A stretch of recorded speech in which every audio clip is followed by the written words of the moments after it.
So, Club de Futbol Monterrey, often known as Rayados or Monterrey, is a Mexican professional football club based in Monterrey, Nuevo León, which currently plays in La Liga MX, which is the top tier of Mexican football. So, the club was founded on June 28, 1945, and is currently the oldest active football sports team in northern Mexico. It was founded by a group of businessmen headed by Ramon Carnes Coronado, Enrique Ayala Medina, Paul C. Probert,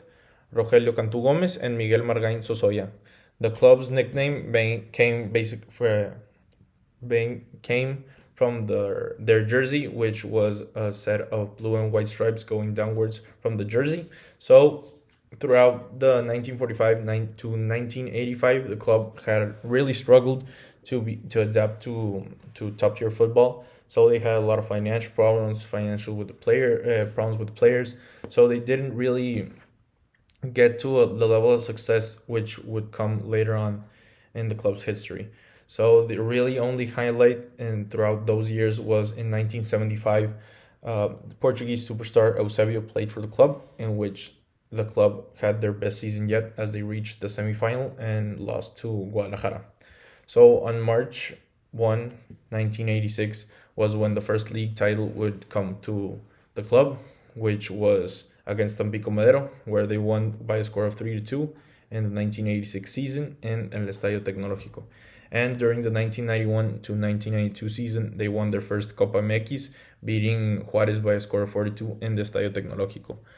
And some years later, there was perhaps one of the most important games in the club's history, as it was called El Clásico de Ascenso, against city rivals Tigres, in which basically the club relegated Tigres in front of their home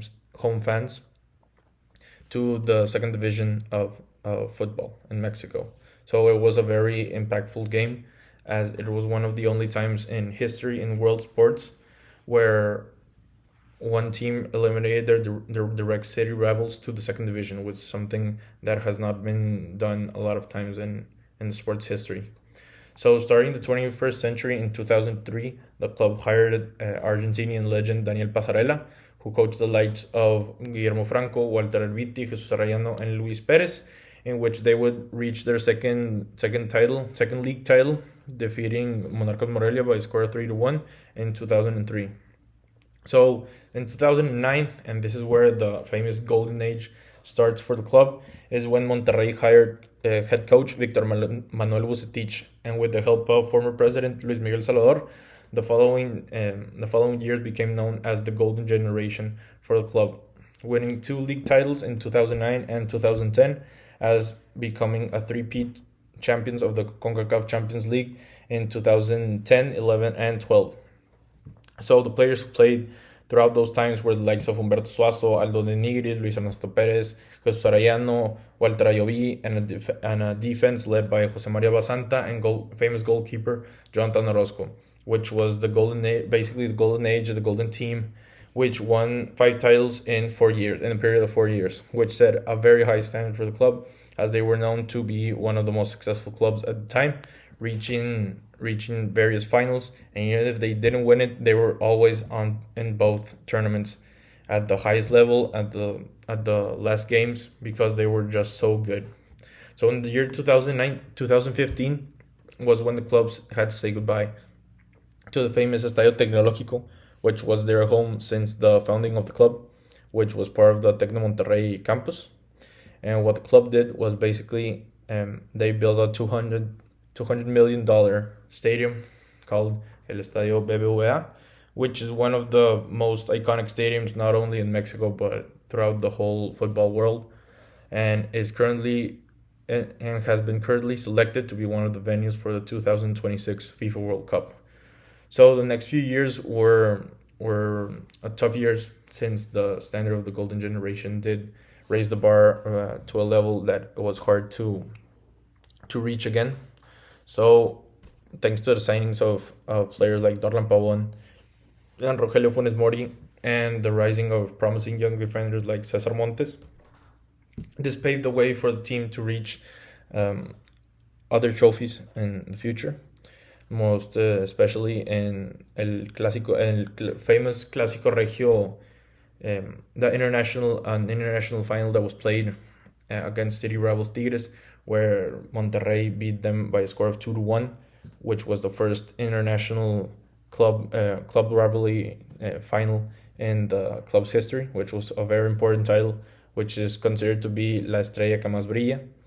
And afterwards, they went to the Club World Cup, only to lose to Liverpool, the English club, by a score of 2-1 in extra time, which was one of the most iconic performances of the team throughout his history, since they were playing at a level that none of the people, not only in Mexico but in the world, expected them to play at that level, which was an iconic game. So afterwards, they returned to Mexico to play one of the biggest clubs in Mexican sports, which is Club America, beating them in their famous Estadio Azteca on penalties by a score of 6-4, which was an iconic run since they had won the international title and the domestic title in basically the same year. And later on, they went on to win the Copa MX, which they were proclaimed as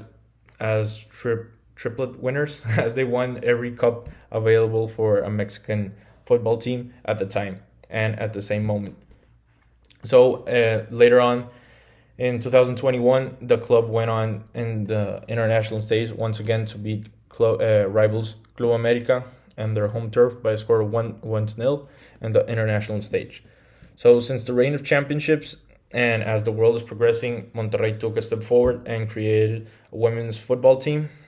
called Rayadas, in which they currently have 2 titles on a 6 finals appearance run, which is very impressive, and they still continue to play at a very high level, once again setting a very high standard for the Mexican Women's League. So it's important to know that this club means a lot to me. It has been part of my life since I was 5 years old. It's basically the club of my life. I have been going to the stadium since I was 5, with my uncle, who introduced me to the club and really instaured that passion for the sport and this team that I currently hold in myself. So I hope that in the future I can continue to be a fan, support them, go to the stadium, build more friendships that I already had in El Estadio Tecnológico. In the new stadium, I wish to continue this legacy, this history, and be part of what is to hold in the future for the club.